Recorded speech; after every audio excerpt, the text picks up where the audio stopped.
Here's a little secret. Most people don't realize that even though my channel is all about living in Seattle, most families I help don't end up living in the middle of downtown Seattle. Instead, they're choosing surrounding Seattle neighborhoods, places like Green Lake, Capitol Hill, Queen Anne, and even Madison Park. And honestly, it makes total sense. People relocating here from California, Texas, Chicago, and even other parts of Washington are usually looking for quieter residential streets, walkability to parks, cafes, and local shops, more spaces for price compared to the downtown core, easier street parking, and a great community feel, still being close enough to Seattle and being able to access everything that Seattle has to offer. So the real question becomes, which Seattle neighborhood actually fits your lifestyle? Because Seattle is not like other cities, every city or every little area pocket has its own vibe, commute, pattern, home style, and just so the wrong fit could seriously impact your day-to-day life.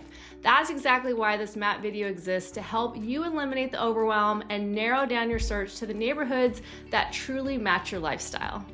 If we haven't met yet, my name is Keri Konicke. I am a local Seattle real estate expert here in Seattle, Washington. I've lived here most of my life, and in fact, I've lived in 4 different Seattle suburbs. So I love being able to share firsthand with people just like you that are looking to make the move to Seattle, Washington, or even the greater Eastside.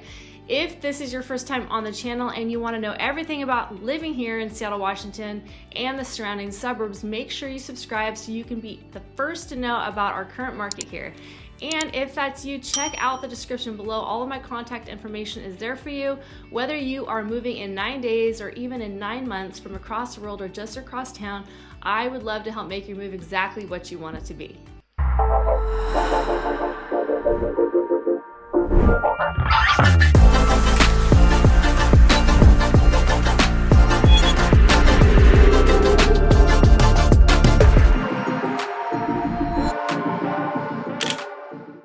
All right, a lot of people think that they want the East Side. That's gonna be Bellevue, Redmond, Kirkland, until they actually visit Seattle neighborhoods. Suddenly they're saying, wow, Capitol Hill, this is absolutely stunning. Seattle's neighborhoods are full of character, they're so charming, and each feels completely different from the other. It's nothing like the suburb to suburb that you're gonna find across the lake. Now, don't get me wrong, I'm from the East Side, and the East Side is absolutely amazing as well. You get the top rated schools, you're gonna find bigger homes, bigger lots, quieter streets, and a ton of the headquarters are located on the East Side. But if you want that true energy that you're gonna get from the city, maybe the local identity, the lakes, the culture, Seattle proper starts looking pretty irresistible.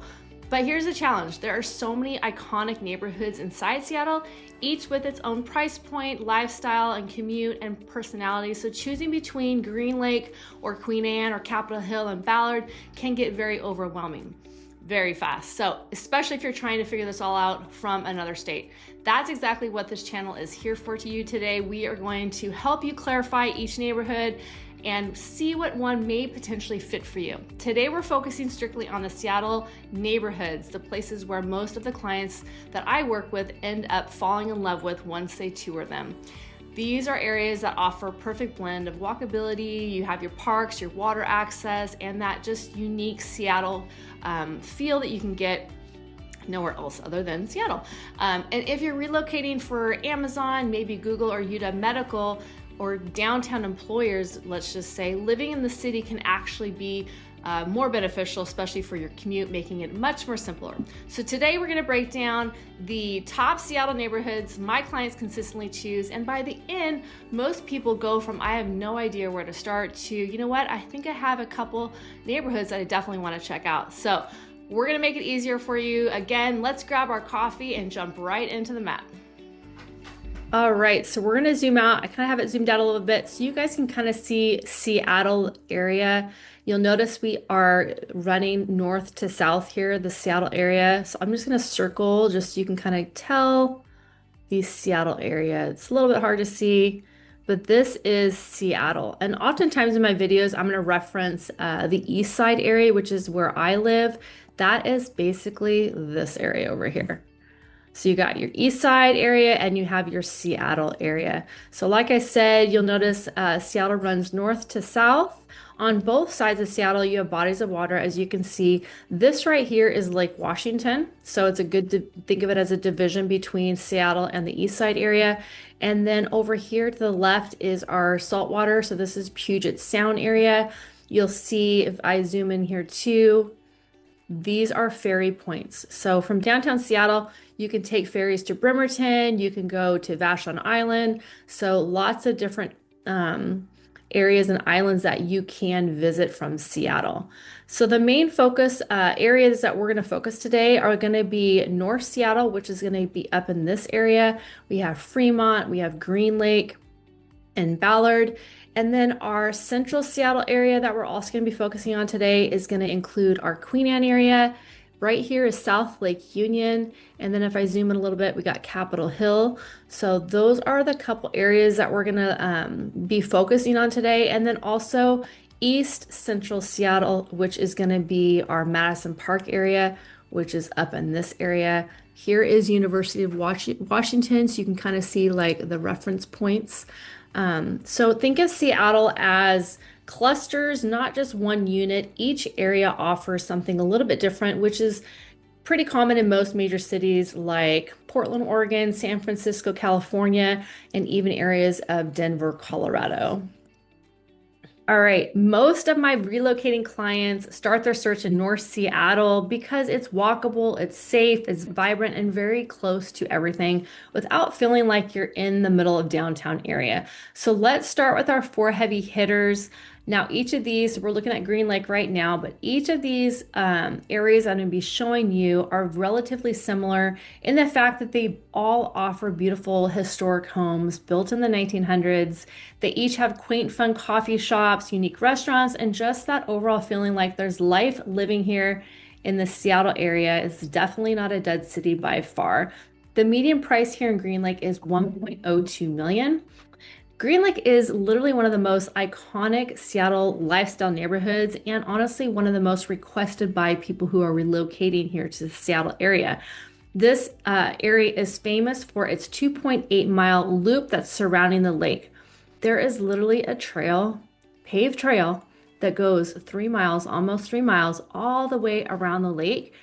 So you are going to see people running here. You're going to see moms out here with their strollers, rollerblading, people paddleboard in the lake.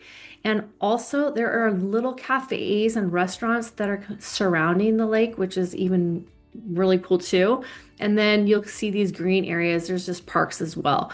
Green Lake is definitely a place to come visit, especially for us that live on the east side. We will drive that 30-minute, 35-minute drive to Green Lake just to have the experience. Then, of course, you can see we have the Woodland Park Zoo. This is a beautiful zoo that's known nationwide. Again, a huge attraction for families with children. This is where we'll go to the zoo from the east side as well. So everybody knows this Green Lake and Woodland Park area. It's, like I said, an iconic area to live around. It's also got a quick access to I-5. So I-5 is a main freeway you'll get to know very quickly. This will also, we'll talk later, take you right down to SeaTac Airport. So the neighborhood feel for Green Lake is going to be outdoorsy, social, think strollers, think people running, and just people out enjoying the lake for the whole day. Things to be aware of with Green Lake is the parking can be sometimes kind of hard, more nightmarish depending on the time of day, especially on the weekends. So parking can be kind of an issue, but other than that, Green Lake is absolutely gorgeous. All right, we are going to head south to Wallingford next. Wallingford is a neighborhood that butts up right next to Green Lake. Median price for Wallingford is $1.15 million, so it's a tad higher than Green Lake. And think Wallingford as being more classic Seattle village. It's so charming. The streets are incredible, filled with historic homes. One of the main attractions to Wallingford area is that it's connected to Gasworks Park. Gasworks Park is a iconic park in the Seattle area. People will come here to watch the fireworks on the 4th of July. You have incredible skyline views from this area. You'll also see paragliders often flying by. You'll have people come here and fly kites. You'll see yoga classes happening here, and it's very common to also see weddings held at Gasworks Park. Next attraction is the 45th corridor, which is right here. As you can see, Dick's Drive-In is located on 45th corridor. You're going to find a ton of different fun restaurants, and they're lined with cafes and bakeries. And the 45th corridor also runs through a lot of the North Seattle neighborhoods. And then my favorite attraction of Wallingford is it's got easy access to the Burt Gilman Trail, which is a trail that also connects to the Sammamish River Trail. I'm going to show you. It is 42 miles stretch long paved pathway, and you are going to have so much fun if you move here. This is a trail that we all know about, right? So it goes all the way over here. So there's Sammamish. It basically, I'll do a picture, rough draft picture. It basically goes like this. And so I live in Woodinville area. You can hop on the trail and you can literally ride your bike if you wanted to all the way into Seattle.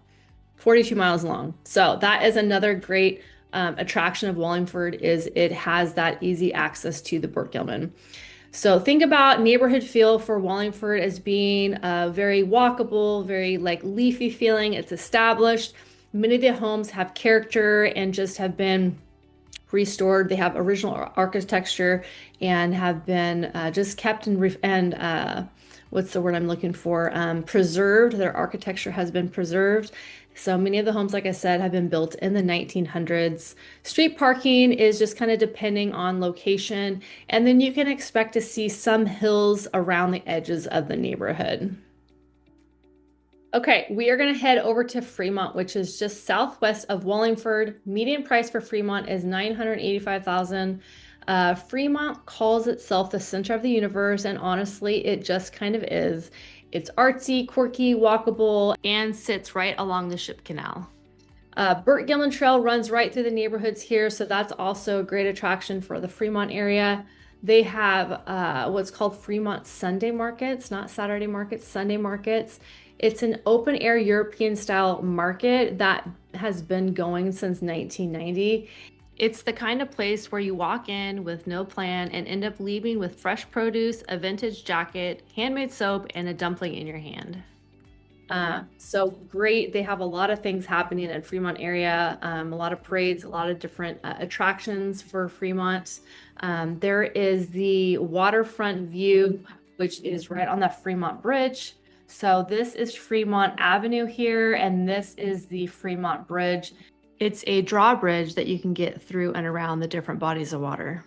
So there's just a ton of different restaurants, vintage shops, coffee shops, breweries, cider houses in that Fremont area. Think of the neighborhood as feeling more creative, energetic, artistic, a little centric in a good way. Busy during the festival season. Streets are, a lot of them are near the canal, and they can sometimes feel more commercial-like in that area. Housing styles are going to vary: older homes, townhomes, condos. So there's just a good mix of everything here in Fremont. All right, our last North Seattle neighborhood that we're checking out is Ballard, which is right here. The median price for Ballard is 1.12, so pretty comparable to Wallingford. Ballard blends historic charm. They're huge on great food, breweries, waterfront scene, plus strong Scandinavian roots. Main attractions of Ballard is going to be the Ballard Locks and Fish Ladder, which is right here. This lock connects Lake Union and Lake Washington, so the freshwater to Puget Sound, which is our saltwater. Boats of all sizes are going to travel through this area. Then you also have Ballard Avenue, which I'm going to do my best and try and find over here. This is a great area for historic districts of boutiques and dining. So there's Ballard Way, but I believe, oh, there it is. Ballard Avenue is right there. So if you zoom out, there's just tons of cool shops and stuff right in this area. And then you have your Ballard Brewery District, which you can see already as I zoom in here. You have your tap room and your cider tap room. So just a really cool, unique area of Seattle. Neighborhood feels are going to be more trendy, lively, full of character. You got the waterfront energy. amazing restaurants, and just fun nightlife scene. Things to be aware of, again, anywhere in Seattle, I keep saying parking can be challenging, but that's just Seattle and any city really. And there is also just a higher density of townhomes in certain sections of Ballard. As far as commuting with the North Seattle, if you're commuting down into Seattle from these 4 neighborhoods, you're going to be expecting a drive about 25 minutes, just depending on traffic. From most of these areas, I-5, which is right here, can get pretty bottlenecked. This is something to be aware of. And of the 4 neighborhoods we just mentioned, Green Lake is the only one that has direct light rail access to downtown. So once you hit that light rail, you can be in downtown Seattle within 10 minutes. And all in all, most people love to live in North Seattle. They just love the lifestyle enough to have, be okay with that commute time. As far as commuting to the airport, I'm gonna zoom out here so you guys can see if I can find SeaTac for you. Here we go. The SeaTac airport, not my favorite. I'm sorry, it's down here. The SeaTac airport is, of all the airports I've been to, not gonna lie, to me is kind of a nightmare, but I mean, you just survive it. They've been doing construction since I can even remember. I actually looked it up to see how long has SeaTac been under construction, and I found it said 80 years. I'm like, okay, so they're always under construction. But if you are commuting from the North Seattle area to SeaTac Airport, it's going to be about 30 to 50 minutes, just depending. It can be quicker and it can be a lot longer. So it just depends on when you're traveling there. And then as far as getting to the Eastside area from North Seattle, it's going to be about 20 to 30 minutes. And on a good day and you're like avoiding traffic, you can pop over to Bellevue in like 12 to 15 minutes. So just kind of depending on where you're located and where you're heading to.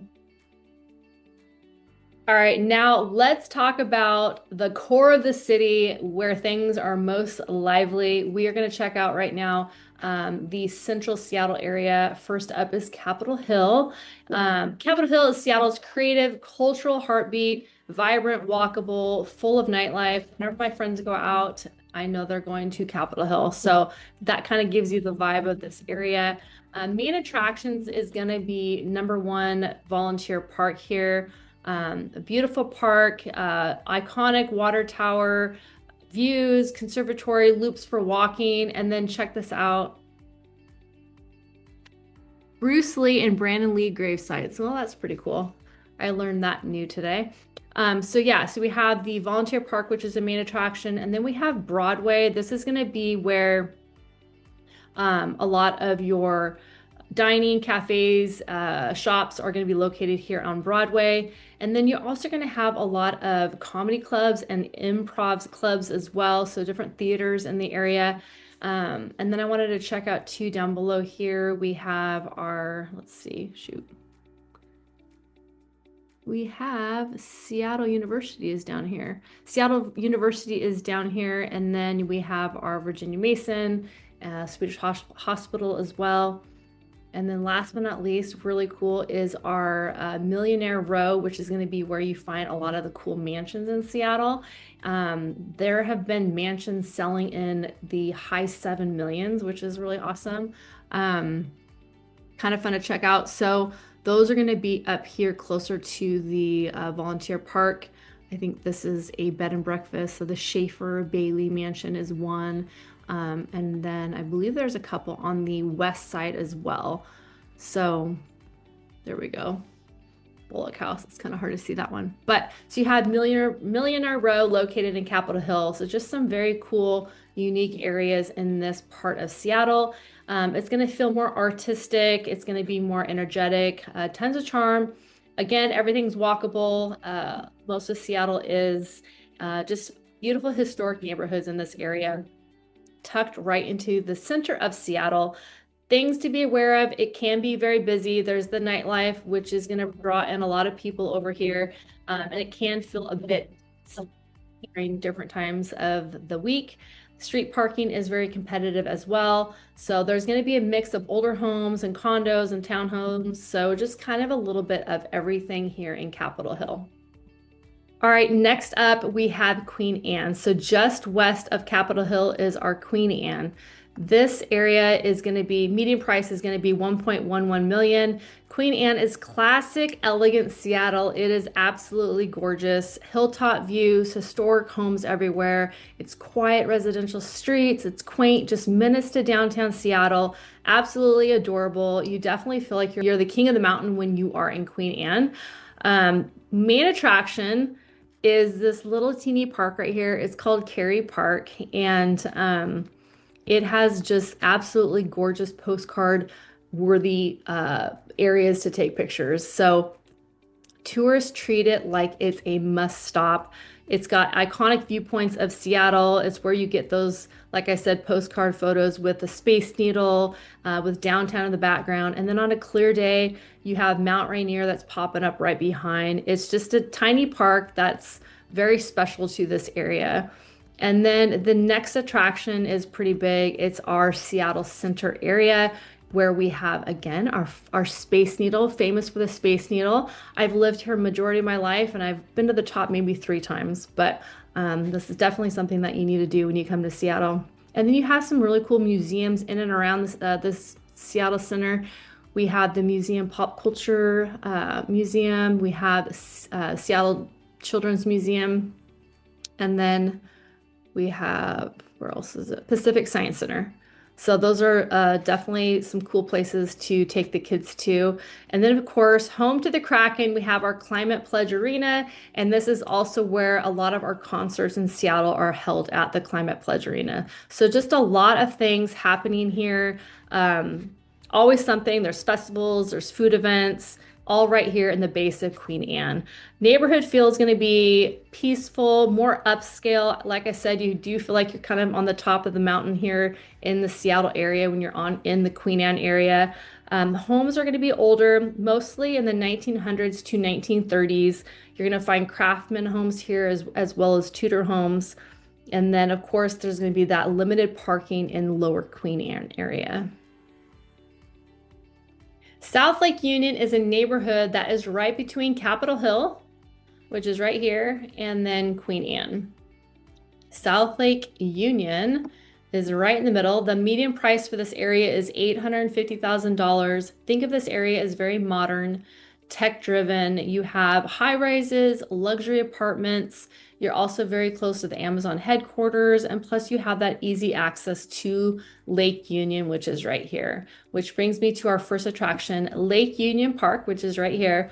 This is a very cool central park for people who are wanting to paddleboard. They have a great shoreline you can take off of. Oftentimes people will hang out here and just enjoy watching the seaplanes take off and land. So very unique to South Lake Union. And then if you go down a little bit, you have the Spheres. The Spheres are one of Seattle's most recognizable modern landmarks. You have 3 giant spheres that are filled with over 40,000 plants from around the world. They're technically part of Amazon's campus, and there just gets a ton of foot traffic here. And then last, unique to this area is the streetcars. There is basically a tram, and it helps people get from Capitol Hill to South Lake Union down to downtown Seattle. But honestly, those who live in South Lake Union don't really use them a whole lot. They're just so used to, riding their bikes or walking. But it's definitely convenient if you're needing to get from Capitol Hill to downtown Seattle for sure. The feel of this area is going to be very urban and sleek, very fast paced. You have a lot of young professionals, tech employees, and people who just want that ultimate walk everywhere lifestyle. Mostly condos and apartments are going to be in this area, so it's not really ideal for people that are looking for single family homes. And then traffic along Mercer Street can bottleneck quite a bit, especially during rush hour. Mercer is one of the main east to west corridors connecting I-5 to South Lake Union and to Queen Anne and the waterfront. So a lot of commuters funnel through this area. Not a deal breaker, and people definitely get used to it, but it's definitely something to think about. And then, of course, you have limited parking all around South Lake Union. But as you can see, it's very central, so that's pretty common for being such a central area in Seattle. Like I said, you're close to everything. You have Pike Place Market, which is another great attraction to Seattle and downtown Seattle. And then the Seattle Art Museum. I mean, if you zoom in here, there is so many things you can check out. The Gum Wall, that's a pretty cool attraction. Here we have Pike Place Market. We have the aquarium. So just a ton of things happening here in South Lake Union. And then we have Madison Park. This is going to be East Central Seattle. And you'll notice we just talked about South Lake Union, and we have Capitol Hill right here. And then heading to the east, you find Madison Park. The median price for Madison Park is 1.85. So that right there tells you quite a bit, right? This is one of Seattle's most upscale, peaceful, resort-like areas to live, tucked right along the shore of Lake Washington. It feels like a quiet little beach town right in the city. You have flat streets, amazing parks surrounding you.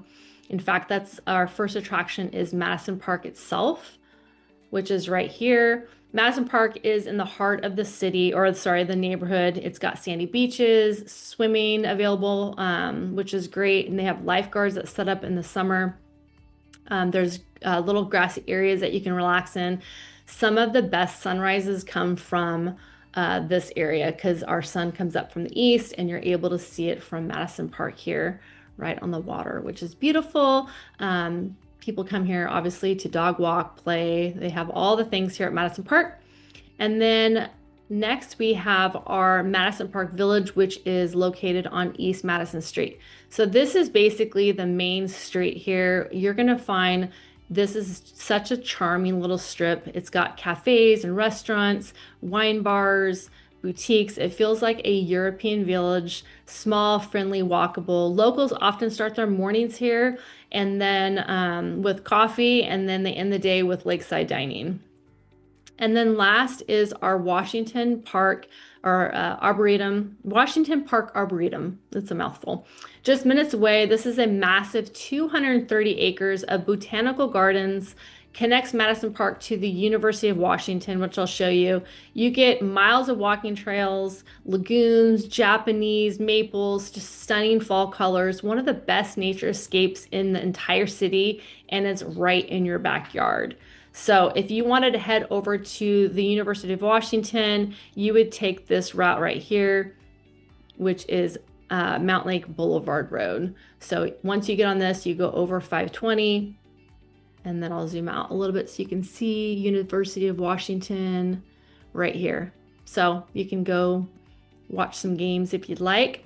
Also, you have a great view of the floating bridge. So 520 is a floating bridge, and you can see when you're driving on 520, you can see Madison Park area. It's just absolutely gorgeous.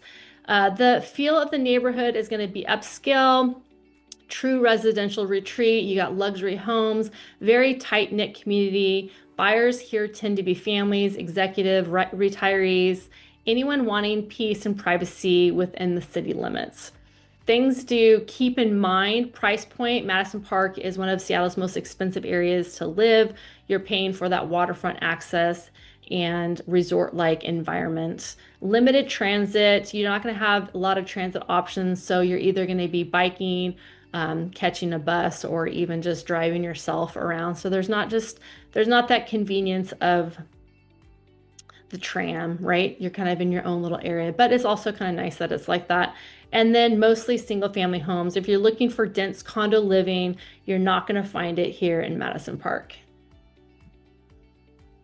All right, let's talk about Central Seattle reality commute. We're going to focus on Queen Anne, South Lake Union, which is right here, in Capitol Hill. So for Queen Anne, you're likely going to pop over to 99 and take that all the way down to downtown Seattle.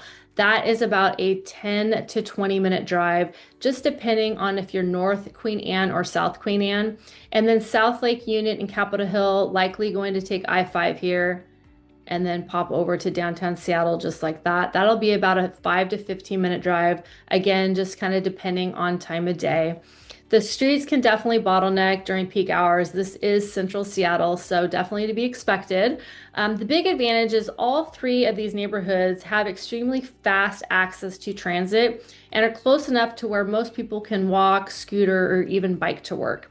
Capitol Hill, however, we'll talk about this more in a minute too, has direct access to the light rail, which once you get on is literally like a 5-minute pop over to downtown Seattle. So that is definitely one big plus of living in Capitol Hill. All right, here is how most people decide where to live. Commute time matters, and Seattle traffic is no joke. Just like any city, I-5 here, this is your main freeway. It runs right through Seattle, takes you to SeaTac Airport. That can oftentimes get backed up depending on the day. Here is 520 Bridge, and then also I-90. Those two bridges shoot you over to the east side and also can get backed up. And then on the east side, 405 gets pretty backed up, and that will also take you to SeaTac. For us that live on the east side and are heading to Seattle, we will often check Waze because sometimes heading down to I-90 is actually quicker than trying to fight the traffic on 520 Bridge. And then also note this, if you live in Seattle, but you work on the east side, your commute to work is going to be much lighter than if you lived on the east side over here and you're trying to fight traffic into Seattle every day. So just something to keep in mind. And then as far as commuting to the airport, let's check that out next. If you're coming from North Seattle, which is going to be up in this direction, so if you're up in here, North Seattle, and you're commuting to SeaTac Airport, your drive time is going to be anywhere from 25 to 35 minutes, no traffic, or 35 to 55 minutes for typical daytime. And then at the worst of it, anywhere from 50 to 70 minutes during rush hour traffic. And then from central Seattle, you can cut off about 5 to 10 minutes. So that will be in this area right here. All right, let's talk about the light rail to close. This is a complete game changer if you are going to live in Seattle. I want to just highlight some of the areas so you kind of know where the hub stations are. Starting with University of Washington down here, Roosevelt has a station, Northgate has a station, and then zooming in a little bit here, Capitol Hill has a station, and then I didn't get into South Seattle much. That's typically not the top neighborhoods that people are looking at living, but they do have a light rail station. So Beacon Hill has one, and so does Columbia City. And then, of course, Seattle has one because that's where they're all heading. So light rail station, like I said, is a definite game changer. It definitely simplifies your entire life. And then just to talk about to close, when I'm helping out-of-state relocation clients or even people that are trying to relocate from other parts of Washington, the main areas, if they are choosing to live in Seattle, they usually start with Queen Anne. This is just a great area. It's got great views. It's very charming. And then also North Seattle area, like we went over Green Lake and Ballard. These are great areas to check out as well. And then Capitol Hill for energy. So those are like the main areas. And then obviously the east side, like Bellevue and Woodinville and Kirkland, those are going to have the great schools. But that is going to be a whole different map video. So that will be coming soon. All right, so now you've got a solid overview of the top Seattle neighborhoods. Hopefully this helps you narrow things down so that you're not feeling like you're gonna have to drive all over the city, not knowing where to start or even where you belong. Most people watch these videos, they try to narrow it down to about 1 to 2 neighborhoods that really fit their lifestyle, maybe really caught their eye, and that is gonna make your trip here so much easier. So whether you're flying from out of state or maybe even relocating from within Washington, if you found this video helpful and you want to stay in the loop on the Seattle living and our ever-changing real estate market, make sure you like, subscribe so you can follow along. That way you'll be the first to know about everything happening here in the Seattle area. I'm Keri, your local Seattle real estate expert, and every day I help people just like you looking to move to Seattle, Washington. I get phone calls, I get texts and emails. I love helping people relocate here. It is such a beautiful area. So whether you're moving here in 9 months or maybe even 9 days, feel free to reach out. I'm here to help you make your move exactly what you want it to be: seamless, smooth, and successful. So until next time, I look forward to showing you around town.